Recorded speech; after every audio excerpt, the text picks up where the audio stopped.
It is Danny from the Lassercast here, as always, with Pete. And we are here to talk to you today about a very strangely topical movie that is what I consider one of the unheralded classics of one of the great horror directors of our time, and that is John Carpenter's Prince of Darkness. Pete, what's going on? How are you doing this morning? I think you did a great job there. I noticed that a lot of times when I do the intros, I will just kind of go off on a tangent and won't even say what we're talking about. You did a great job talking about what we're going to be talking about. So I am excited to talk about. Wow, how many times can I fucking say talk about?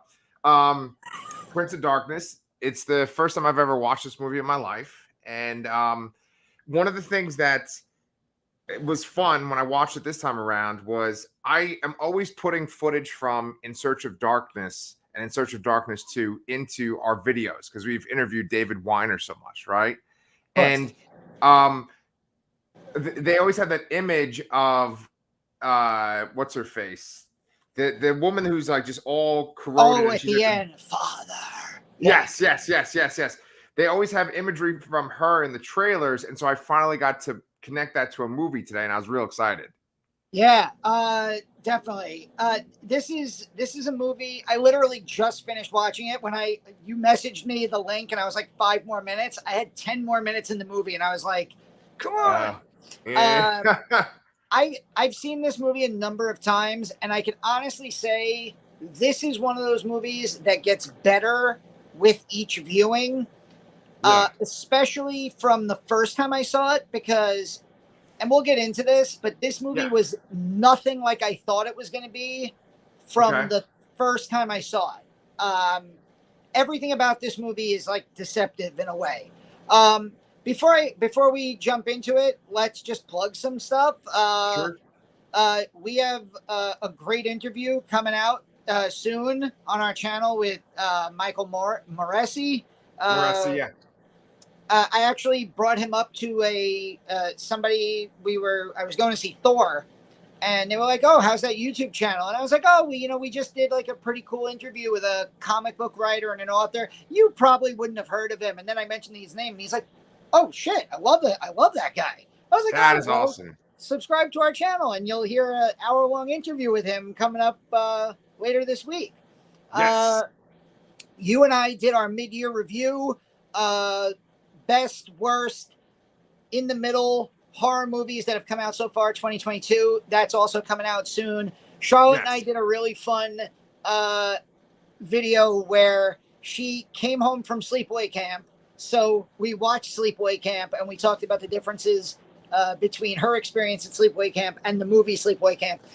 Spoiler alert, there were not many similarities between her experience and Sleepaway Camp, the movie, but I still love that movie. So it was fun to watch that with her. And Nice. you've done like a million interviews. There's one with Brett Nelson who novelized Manborg. That's up on the channel. Laurel Hightower. These are just like in the last couple of weeks. Like you've been an interviewing machine. That's funny that you say that because on Friday I'm interviewing Tom Deddy, who's a horror writer as well that I met at the Ghoulish Book Festival. And then coming up, I'm also going to be interviewing Robert Essig, who's a horror writer. He has a new book put out by Encyclopocalypse, which is the company that produced that Manborg novel too. And Robert Essig, I love his new book. It's called Circus Oasis. We're going to be talking about that. So just to kind of give you guys dates and stuff, I think that our mid-year review today is Wednesday, July 13th. Our mid-year review is probably going to come out on Friday, July 15th. And then the Michael Moresi video will probably come out on Monday of next week. So you got stuff coming up on this channel. Danny's always putting stuff up. You know, it's weird. We always do this plug and shit at the very end. But now I like this. You're giving people a heads up. Yeah, let them know what we got going for us. And yeah, I with that out of the way, we can jump into Prince of Darkness because this is I'm really excited to talk about it. Yeah, it's funny because I have heard about this movie. I've heard details about this movie. I think there might have been like a kill count that they did on Dead Meat, or it might have just been from actually In Search of Darkness where they were talking about this movie. Oh, and also on Red Letter Media, they did a ranking of all the Carpenter movies, and it was Rich Evans and Jay who did their rankings, and they both talked about this movie, and they kind of praised it a lot. And so I think that it's interesting that when you look at the poster art for this movie, like from its original release and from the VHS, and then you look at this imagery that's behind us right now on the screen, this is for the Blu-ray. It really does paint like two different movies. Because I've seen the cover for this movie many, many times in my life, going to the video store, and I thought of this movie as one thing just based on that art. And then when I see this, I feel like this really captures the movie. Yeah. Also, I mean, I remember going to the video store and seeing the original artwork for the poster. And then you take into account the title of the movie. Right. And I spent the first probably, I don't know, years of my life thinking that this was a vampire movie. Yeah, right. I thought this was a movie about Dracula, and obviously Carpenter would make a movie called Vampires in the mid '90s, which is actually not that bad. But I thought always, until I saw it for the first time, that this was a Dracula / vampire movie, and I think because of that, because of the title, because of the artwork on the poster, what I got, I wasn't ready for as probably a 15 or 16-year-old when I saw this movie for the first time.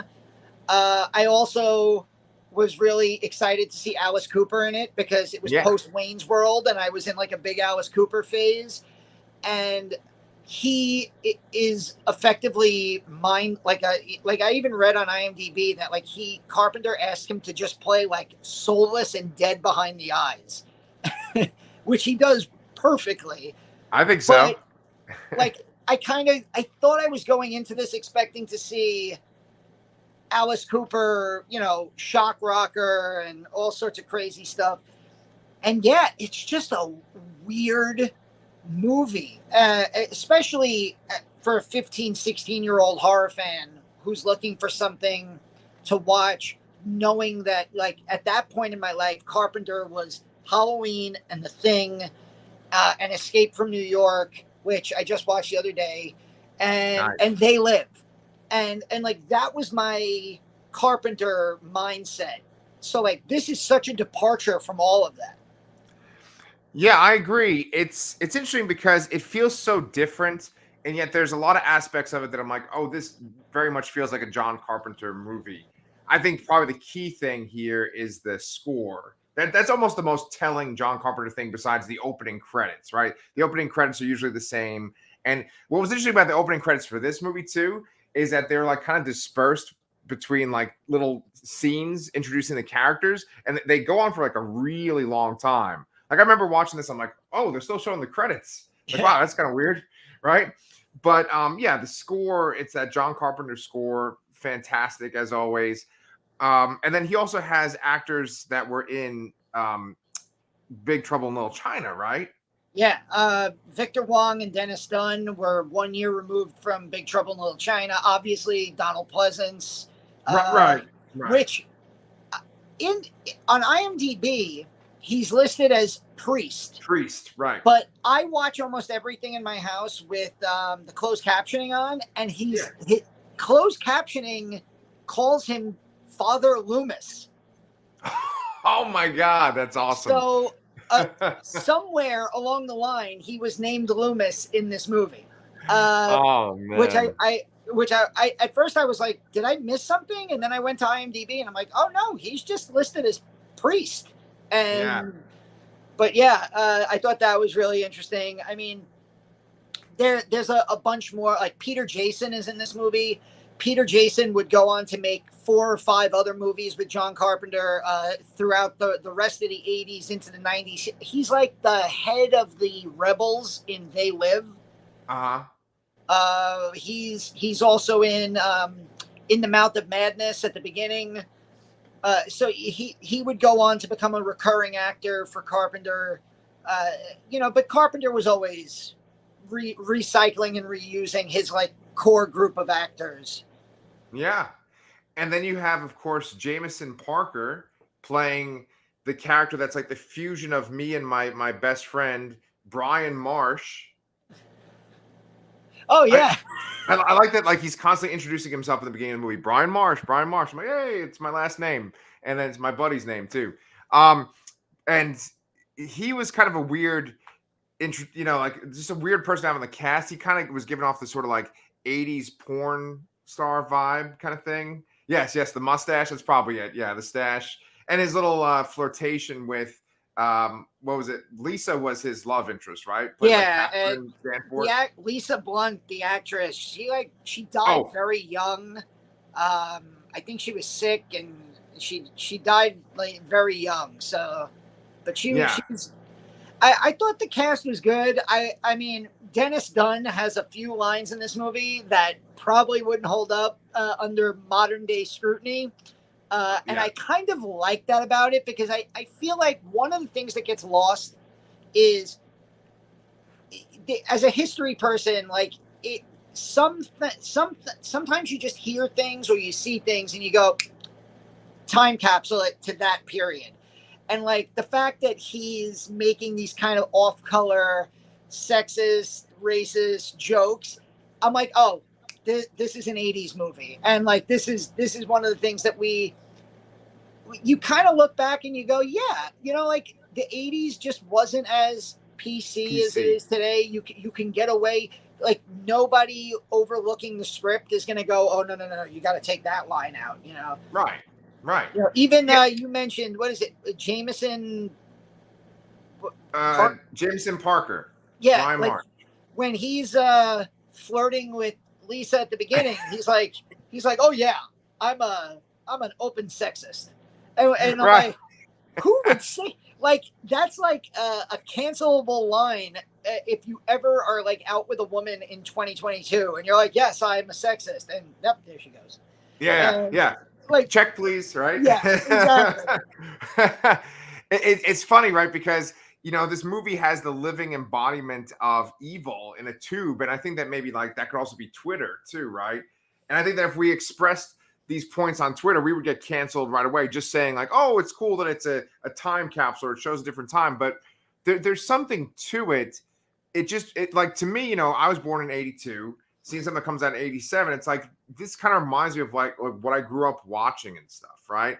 And it's just like when you see movies where there are people smoking left and right and kids cursing and things like that, it's just like that's what we saw when we were growing up. And I'm not saying that it's good to be sexist, it's definitely not good to be racist or anything like that, but it does kind of show you like what the people were like back then. And what's interesting about this movie is that one critic said that it was a metaphor or a parable for the AIDS crisis, which was just like raging on at that point, right? And you mentioned Dennis Dunn and his kind of interesting off-color lines, but he makes these sort of like homophobic or like gay kind of lines, and then there's this one scene at the very end where he's like literally trapped in a closet and then women come after him and he's scared of the women. So this one critic was saying that basically it was like a metaphor for AIDS and the fact that it was like a communicable disease that people were spreading to each other, you know?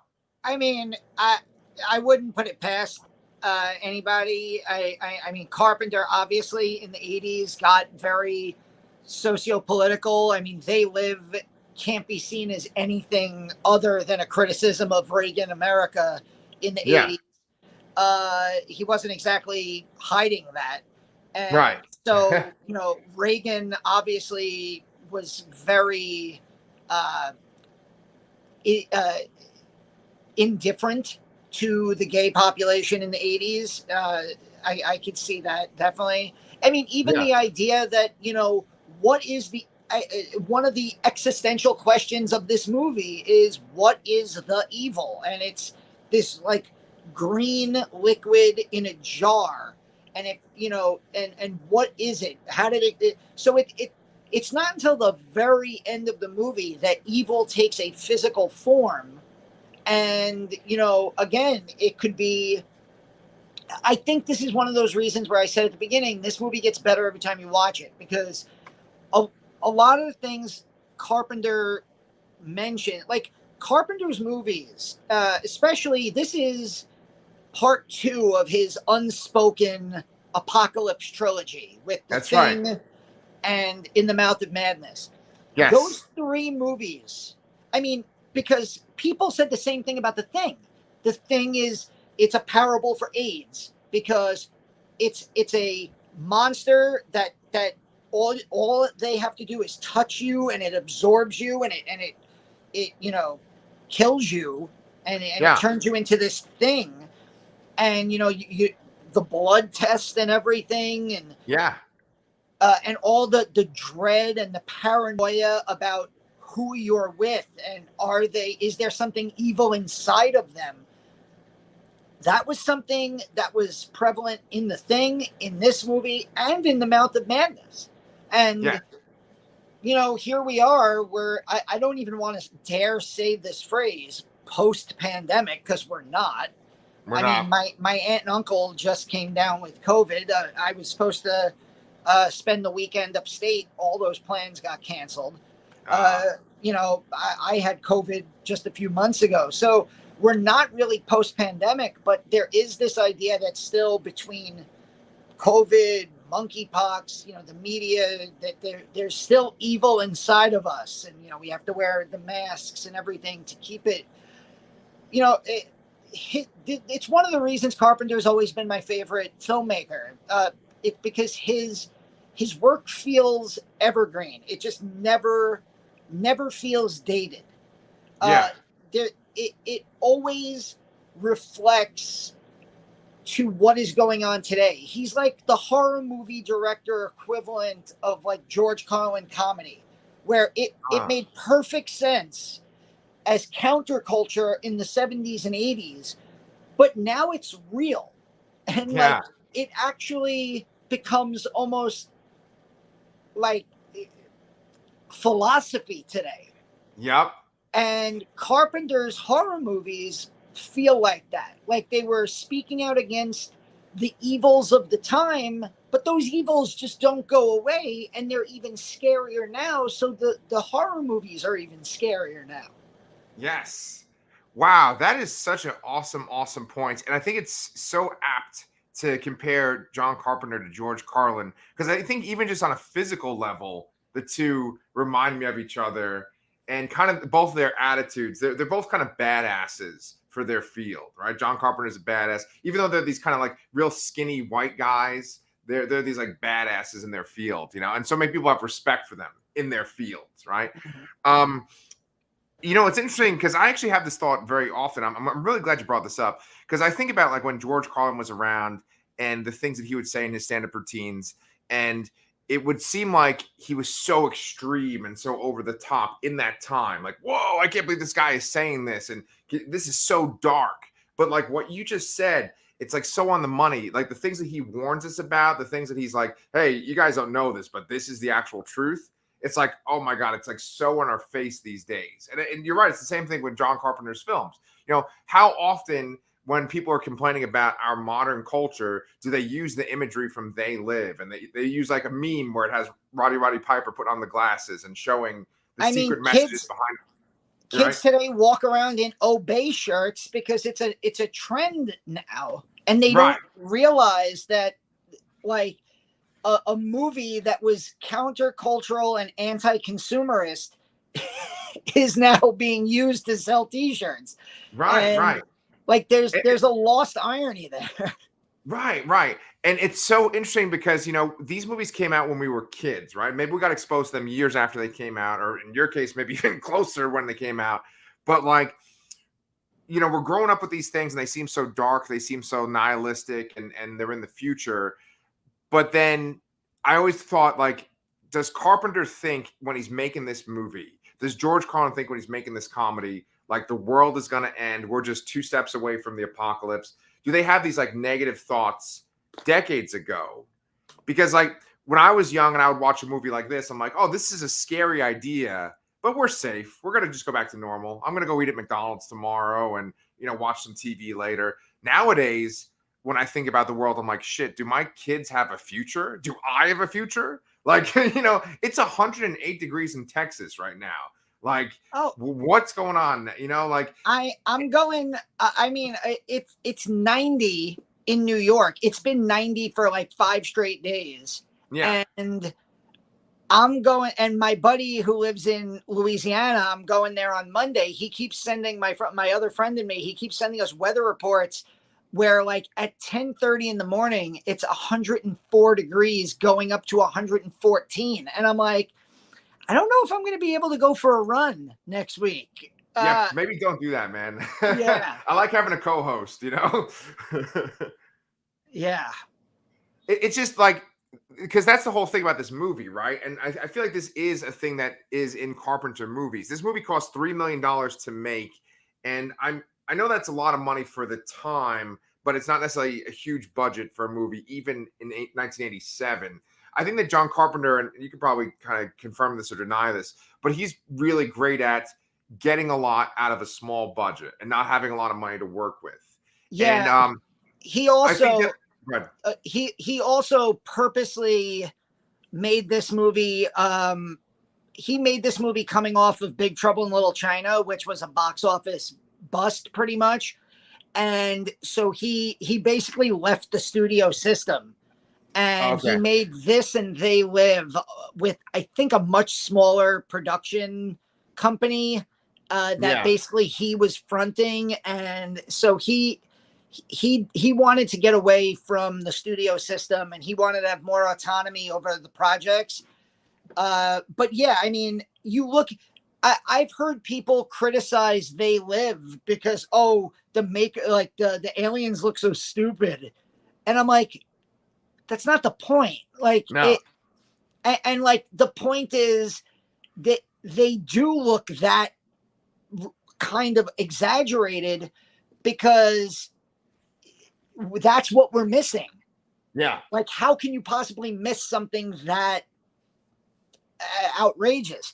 Right. And yeah, so I think, I was reading on IMDb that, like, Carpenter by this point, he basically had almost all of his movies were just bombing at the box office and then finding new life on VHS and like video store rental. And he was basically living off. I don't mean living off like he was, but like he was money wise, he was really making the money from these movies back on home video. Yes. And see, like that to me is so interesting because, you know, in one of the articles I read and research for this, they were like basically like this is yet another movie that has a cult following. It's like typical for Carpenter movies to have a cult following. And when I watched this movie, it reminded me of being a kid on a Saturday watching a movie on like Channel 9 or Channel 11. And it's like a sort of like a, I'm not gonna say like a grindhouse because it's not like that, but that's sort of like that B movie sci-fi kind of movie.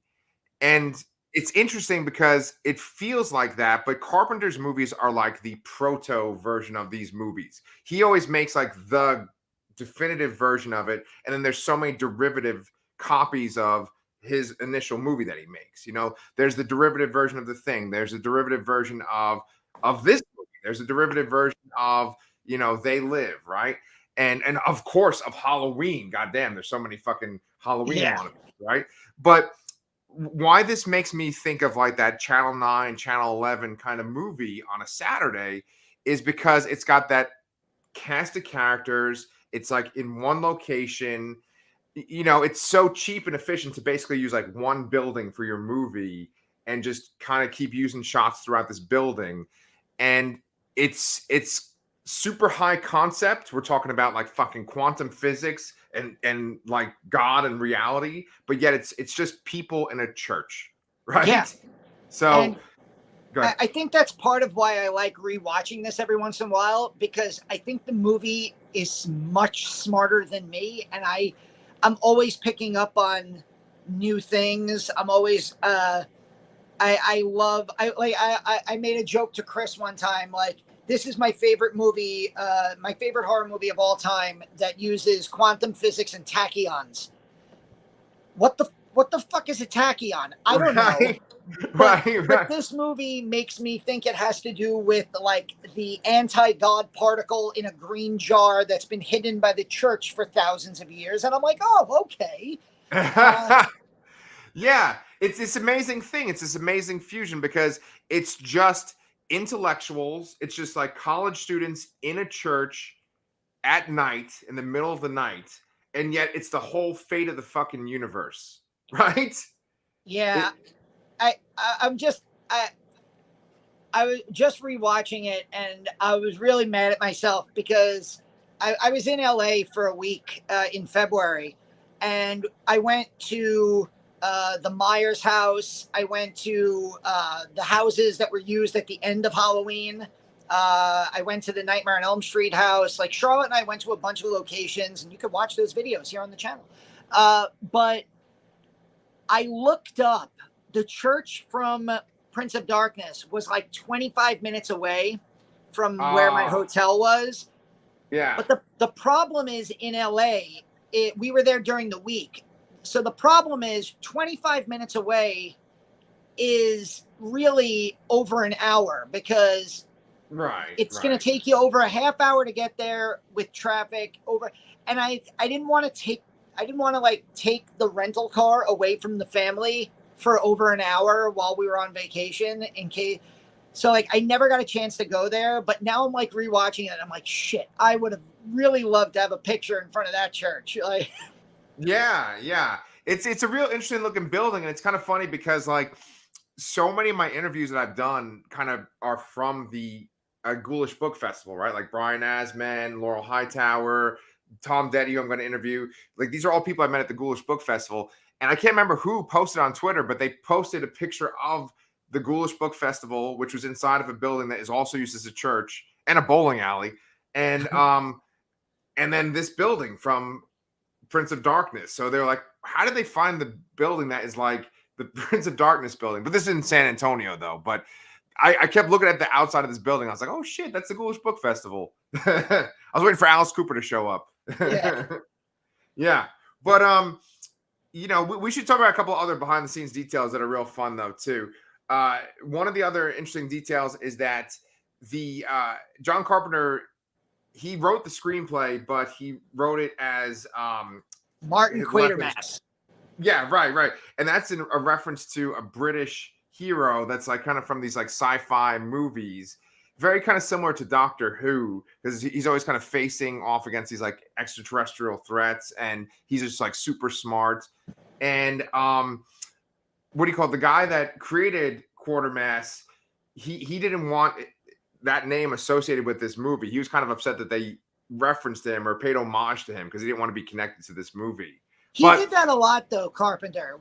He wrote "They Live" under a pseudonym, also. Uh, oh, okay. yeah, he would often, he would often attribute the screenplay to himself under a pseudonym. Now it, shit. Now it's gonna bother me because I know the name he used in "They Live." Hold on, Well, I have it behind me. okay. Well, maybe while you're looking that up, I could throw another little detail that makes me happy. That Alice Cooper, he impales that one guy at the beginning of the movie, and that thing that he impales the guy on is from his live show. So I thought that was really cool that like it's a prop that he uses in his like because Alice Cooper has that over the top stage show, Oh and yeah, so I've he seen him uses do that. that on stage. Yeah. Oh, there you go. Okay, perfect, perfect. Yeah. Yeah, Before I go ahead. forget, he wrote "They Live" as Frank Armitage, so that's John Carpenter also. So it's like he's done that before. But yeah, I saw John Carpenter. John Carpenter. I saw Alice Cooper in Camden a couple of years ago, and amazing stage show. And he does the bicycle trick. And I actually met. I don't want to say I met him, but he was at the Great Philly Comic Con. I'm gonna go 2017 or 18, and Athena and I went, and he was doing a Q&A, and I actually got to ask him about like my question, of course, was, what was it like working with John Carpenter, even for the few days that you were there on the set of Prince of Darkness? And he talked about like doing the trick and how he showed it to Carpenter, and Carpenter was like super excited to like have that being used in the movie. Yeah, that is so cool, man. Yeah, he's a legend, and it's cool because like his agent was one of the producers on the movie. That's how he got into this movie, and I think he does a fantastic job. The shots of those homeless, and they say like homeless kind of schizophrenic people, the real creepy stuff. Like if you want to talk about like the horror aspect and what is scary about the movie, it's really just the people kind of standing and staring blankly, as in like, you know, they're just vessels. They're just being used, right? Yeah. I think go ahead. Oh no, I think again with The Thing, I think this movie and The Thing are the best examples of Carpenter just using dread, like that feeling of dread, where nothing's really happening yet, but you know something is there. You know, it's not like Halloween. Halloween is scary because you know there's a slasher killer out there. He's wearing a mask. You can literally, in most shots, you can see him behind the characters. Right. In these movies, and again, they're linked because of his, Apocalypse trilogy. There's just this overwhelming feeling of dread every time the characters go outside and they turn around, and there's just a row of silent, almost robotic. It reminded me of Halloween Season of the Witch. Yes, yes. The androids in Season of the Witch are like even the way they stand, just like silent, like almost robotic vessels was the word you used, which is real in this movie is a great way to describe them.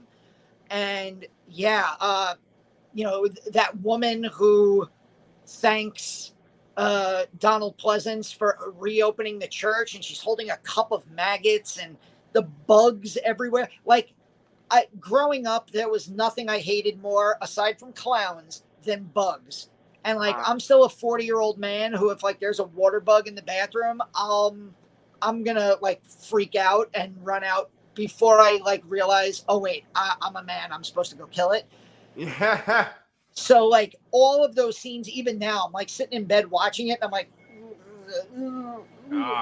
yeah.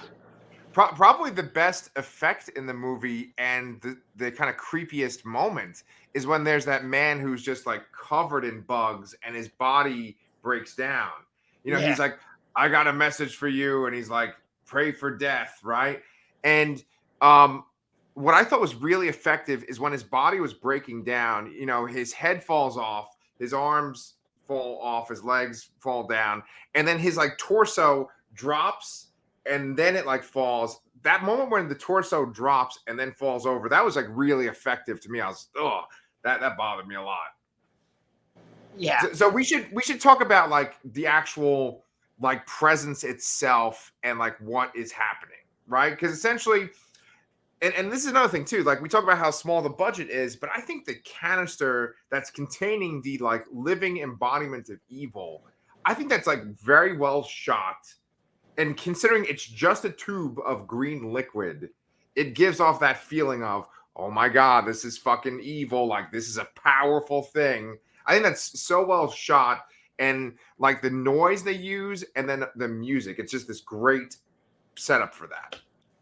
Yeah. I love the duality of the religion versus science. And I love that this movie, one of the only movies that frames them as allies working together, where like the first thing that the priest Donald Pleasance thought to do was to go to the quantum physics professor and have him bring in his crew of physicists and linguists and all of these incredible intellectuals and help him stop this ancient evil and like what evil is. And like I love the scene where the woman she's the translator, the transcriber, and she's transcribing the book that's been there for like thousands of years and has been written and rewritten. And she talks about how like it's the father of Satan enclosed the evil in this jar and melted it down. And they ask Donald Pleasance, the priest, how did the Roman Catholic Church keep this a secret for 2,000 years?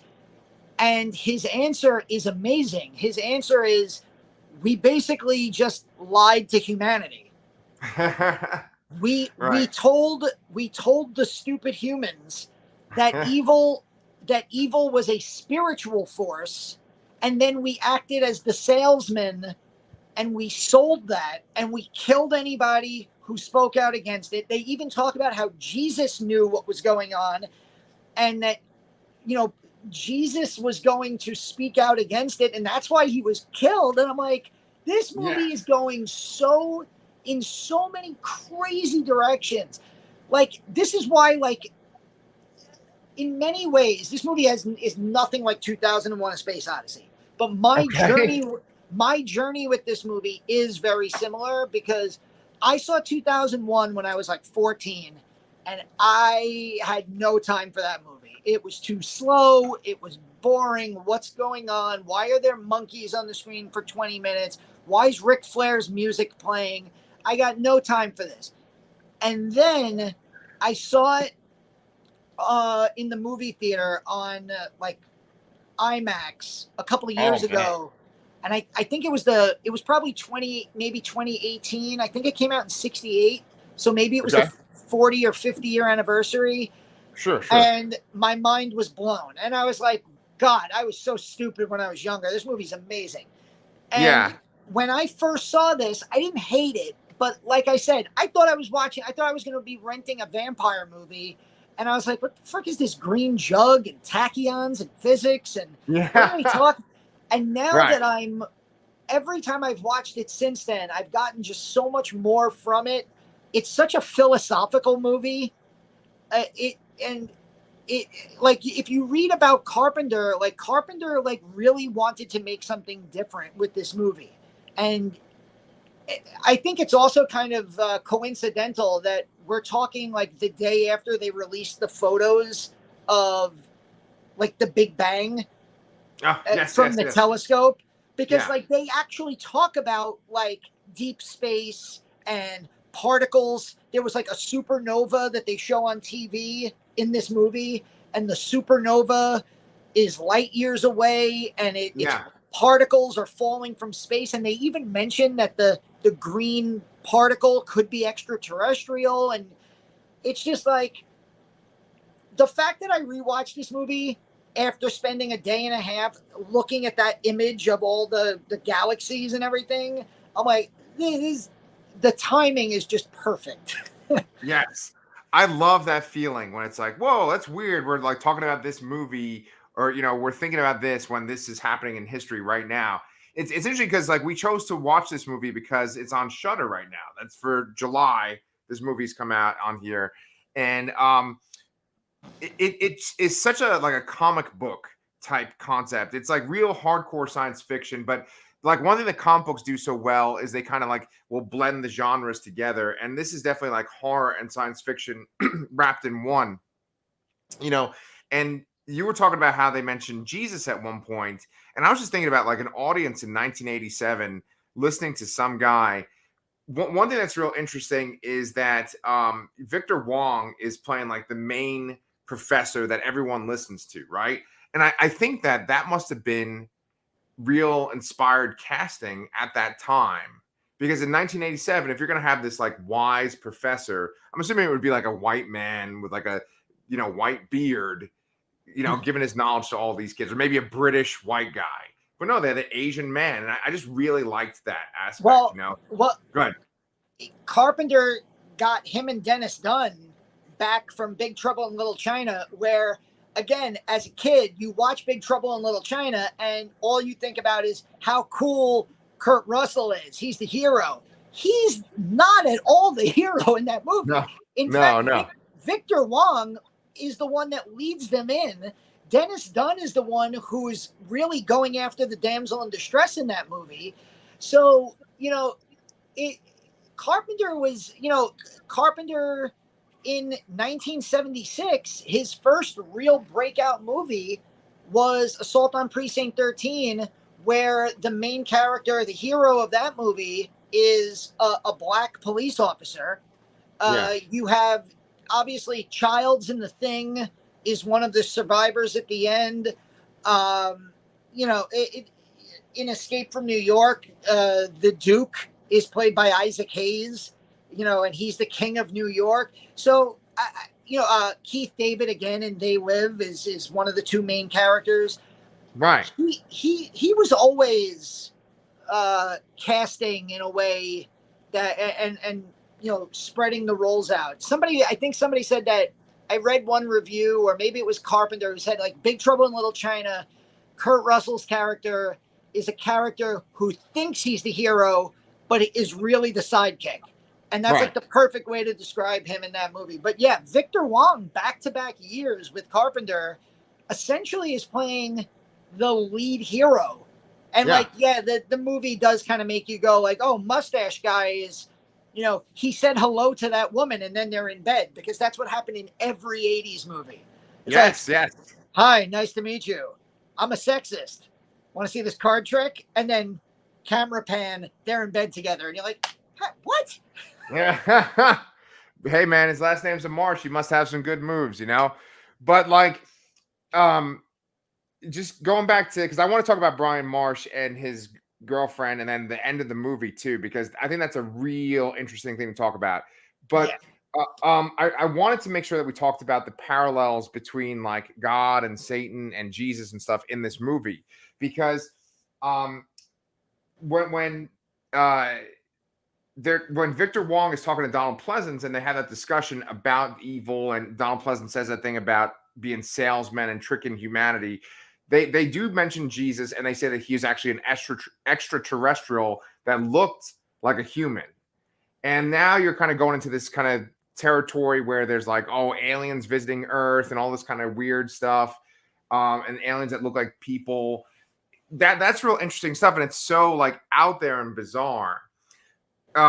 What's interesting about this movie is that they talk about the idea of, well, particles have, there's matter and there's antimatter, right? There's the one part that's good, and then there's like the anti part.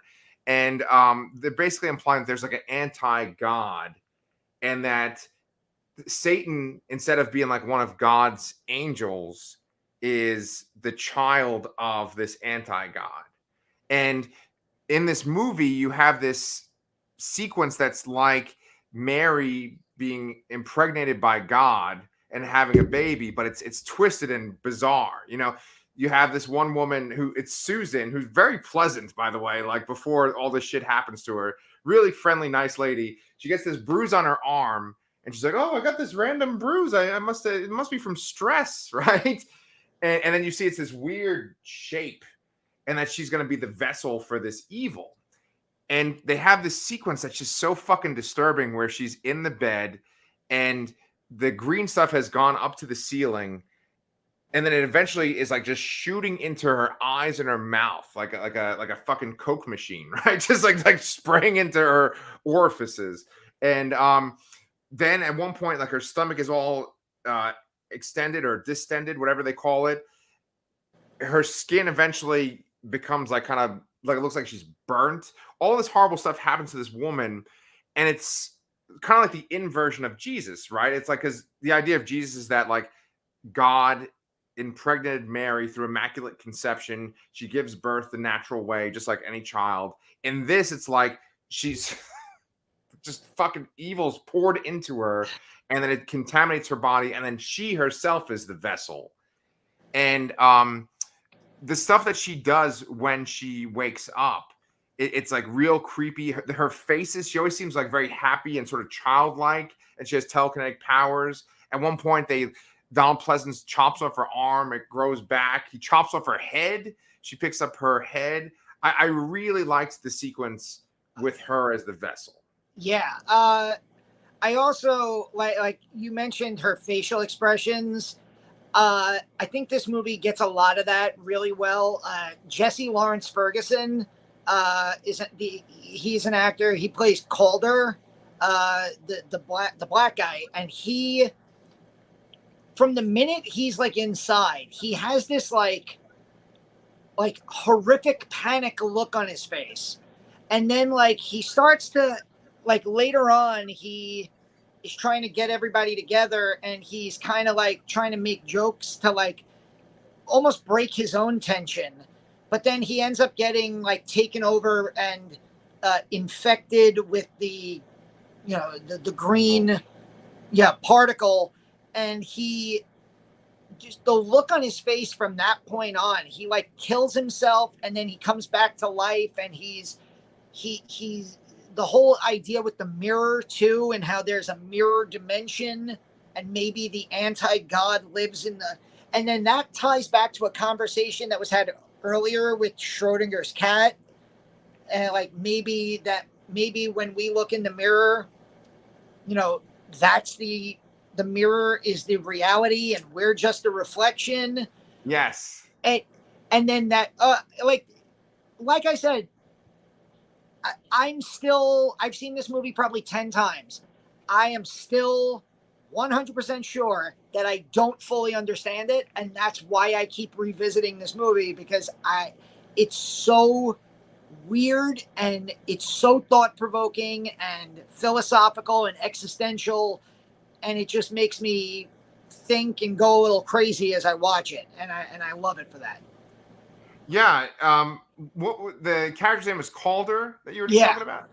Yeah, Calder. The way that I interpreted his sequence where he's kind of smiling, then he's like, just in pain or just upset. I took it that like the man inside was like fighting against the presence that was taking him over. That's why he like kills himself. And when you go to watch the movie on Shudder, that's the image. Once you click on the movie, it shows him like killing himself and that kind of like pained, kind of crazed look on his face. He did a fantastic job. I mean, he did a great job. And then the woman that played Susan did a fantastic job. Donald Pleasance is always great. One other image that kind of sticks out besides just Susan's sort of burnt face and her kind of crazed, kind of childlike look and saying "Father" as she's looking into the mirror. One other image that really stood out was the image that people would see in the Brotherhood of Sleep. Like everyone would share that dream. And it looked almost like it was from a movie that was more modern.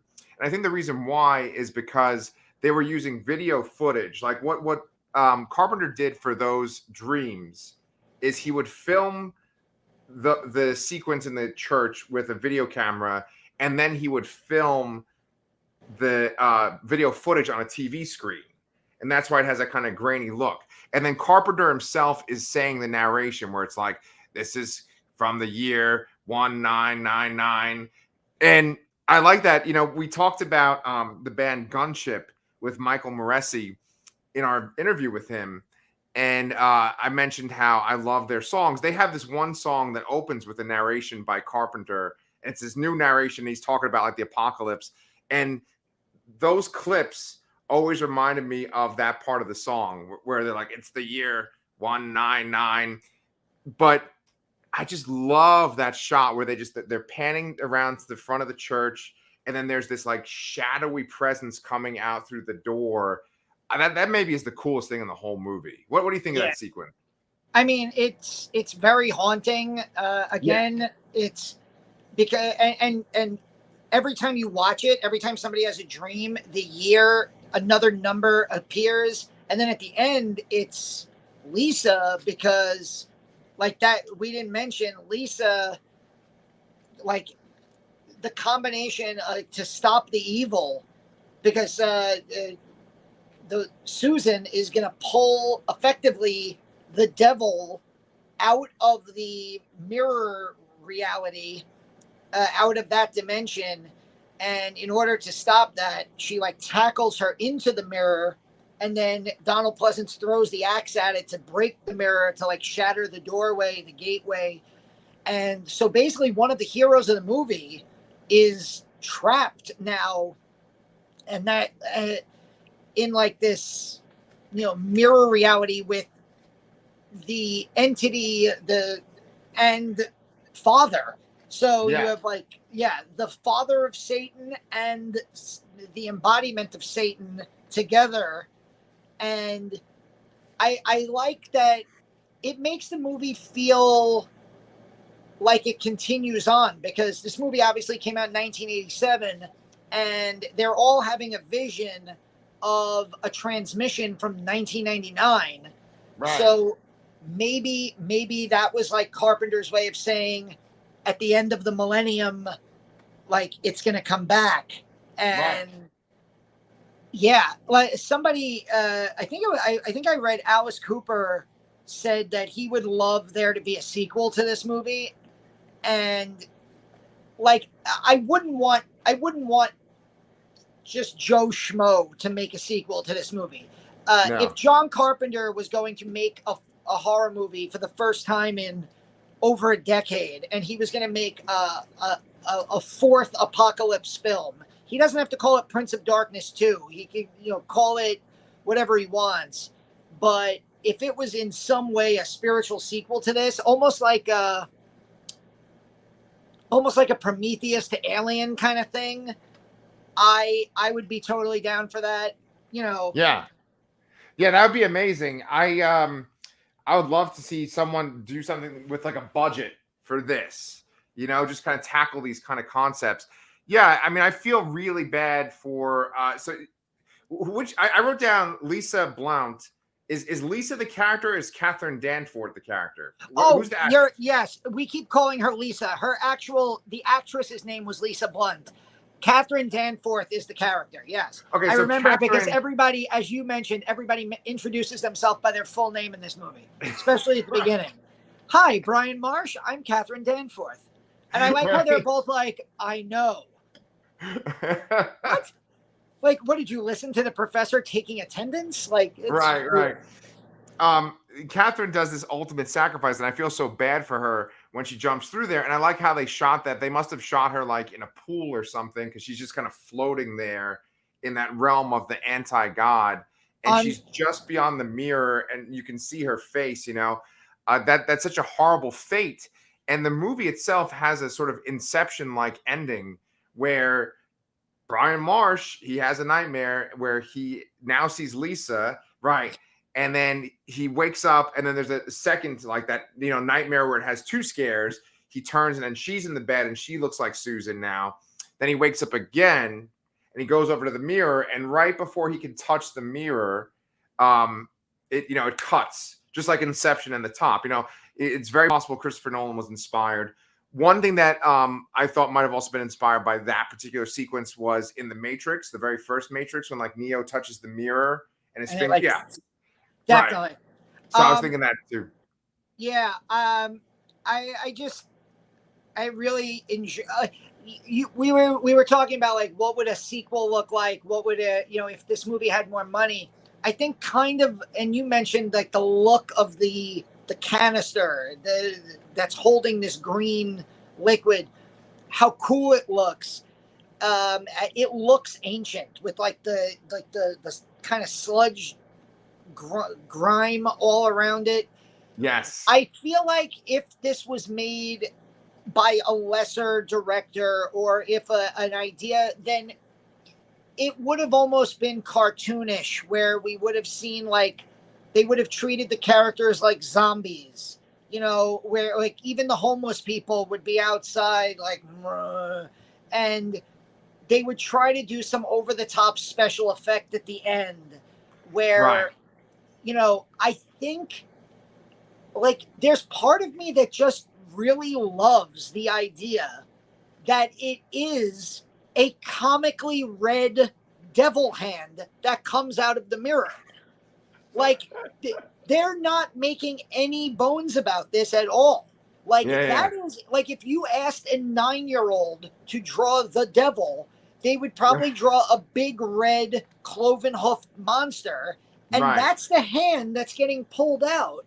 Almost like a live-action, it almost looks like Tim Curry in Legend, or a live-action version of Satan from South Park is being pulled out of the mirror, but you only see the hand, so it's not an over-the-top effect. It's not like a cartoonish-looking effect. It's just the idea that we as the audience know, oh shit, this isn't like quantum physics, tachyons, whatever. No. This is real. They're pulling the fucking devil out of the like mirror realm now. Yeah. And I just love that. Like, it doesn't give too much, but it gives you just enough. Yes. Yeah. I mean, it's an ambitious movie. That's for damn sure. And it's so funny because I keep saying this, but it's like this ambitious movie with talking about pulling, this literal devil from the dark dimension into our world, but it's just a bunch of students and academics in a church. And it's a lot of fun. It kind of can be kind of goofy with the spraying the water from their mouths. It looks sort of like that spray gun that the dentist does to like clean your teeth, Yeah. But I mean, I'm willing to deal with that, with the idea of like it being like a communicable disease, and that it's this vial of evil, that's this liquid evil. So that's how they're spreading it. It's very like Doctor Who. This whole movie feels like an episode of Doctor Who, Yeah. But I mean, obviously, like way creepier and apocalyptic. Also, just random. Do you watch Brooklyn Nine-Nine? I don't. Oh, because the guy who plays Mullins in this movie, the kind of bald guy, the big guy who gets his neck broken, he's Hitchcock on Brooklyn Nine-Nine. Oh, okay. Yeah. That's cool. Yeah, he comes back, and then he's one of the many people that when the evil disappears, like little smoke comes out of their mouths. I kind of felt bad for the innocent people that got taken out in this movie. But I don't know. I liked it. I recommend it to Carpenter fans. I recommend it to horror fans.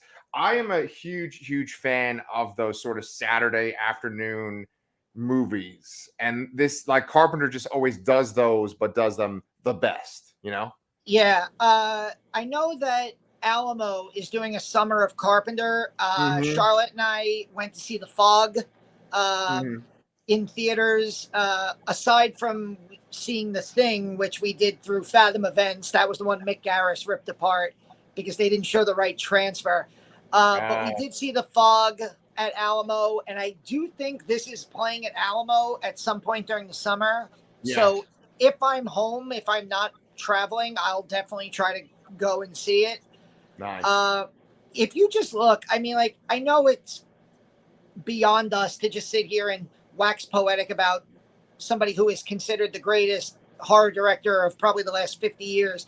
But if you just look at a 10-year period, he did Halloween, The Fog, Escape from New York, The Thing, Christine, Starman, Big Trouble Little China, Prince of Darkness, and They Live.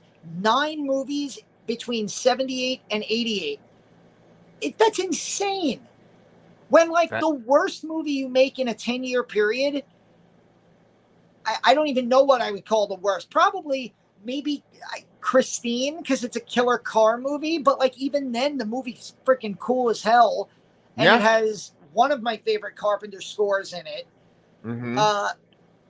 It's just, what a freaking run of horror and sci-fi and a blending of the two. And if you include all the stuff with the music and the fact that, like, none of these movies, aside from Halloween, were, like, commercially viable hits, it's just baffling. Like, today, he would make, like, today, directors get, like, one chance to go from, like, indie filmmaking to blockbuster. And if you fuck up the blockbuster, you're done. That's like, it. you go, like, you go back to wallow in independent filmmaking forever. And in the 80s, like, Carpenter had the greatest independent movie of all time. At the time, Halloween was the most successful independent film ever made. And then a bunch of movies that really didn't do great in the box office and were critically panned. And, today, because of streaming, really, you don't even have that, like, ability to find new life on VHS. Like, a lot of times your movie will get dumped onto a streaming service with very little fanfare, and it's up to your audience to accidentally stumble upon it. Almost. Well, actually, honestly, it's up to people like us, right? Because a lot of times we will, we'll have a channel, and then we'll just be like, oh, you guys should check this out. You should check this out, I mean, Shudder is really good at like talking about what they have coming out. Like Shudder's sort of like the exception, but like things like Netflix and Yeah. you really need someone to kind of guide you with Netflix and Yeah, Hulu. but like you've said this a lot. You said this to Michael Moresi during our interview, and we've talked about this with David Weiner. Shudder really is, for horror fans, the closest thing we have to a video store. They actually have a section of Carpenter classics now. So they have Halloween, Escape from New York. Charlotte and I watched Escape from New York the other day. The Thing is on there. They Live and Prince of Darkness. So there's like 6 of these movies that I just mentioned are on. I think The Fog might be also on Shudder.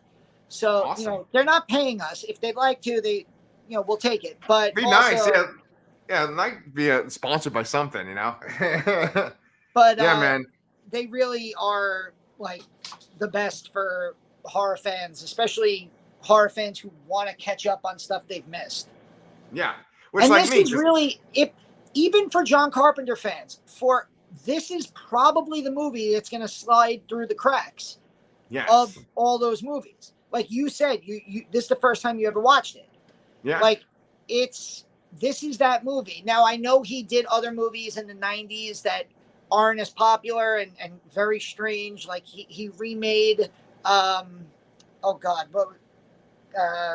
movie with the blonde-haired kid, Village of the Damned. He remade Village of the Damned. He did that Invisible Man movie with Chevy Chase. Memoirs of an Invisible Man, yeah. Yeah. So, like, really, after that 10-year period, his only great horror film after that was really In the Mouth of Madness. Vampires was pretty cool, but, like, Escape from L.A., Ghosts of Mars, and then really after that, he got into other fields, and he hasn't really made a movie since the early 2000s. So like if you want to appreciate the classics, then like Shudder has the few, and it's a good place to start. Yeah, man. Yeah, and so we like appreciate you guys coming to us to just hear us talk about our horror movies that we enjoy, that we seek out, and we hope that we can steer you in the right direction. I was happy to watch this for the first time. I actually have not seen The Fog. I think I'll go check that out eventually. And I haven't seen In the Mouth of Madness either. So I have not completed the Apocalypse trilogy, but I'll do that soon. Yeah, at least now you've watched them in order. Yes, that's true. That's true. I have seen The Thing a few times. Yeah. But I'll have to get around to that eventually, because right now I'm in the middle of editing our 2 videos that are coming up soon. We plugged them at the beginning of the channel. We don't need to plug them again. But if you like interviews with horror writers, definitely like and subscribe. If you like hearing Danny talk about horror movies, then you should definitely subscribe to this channel, because my man puts out videos like multiple times a week. And we just got stuff coming from Shudder, from all the other streaming services, and we just love talking about this shit. So until then, try to stay cool and try not to get infected by any green particles. Yeah. And we'll talk to you guys real soon.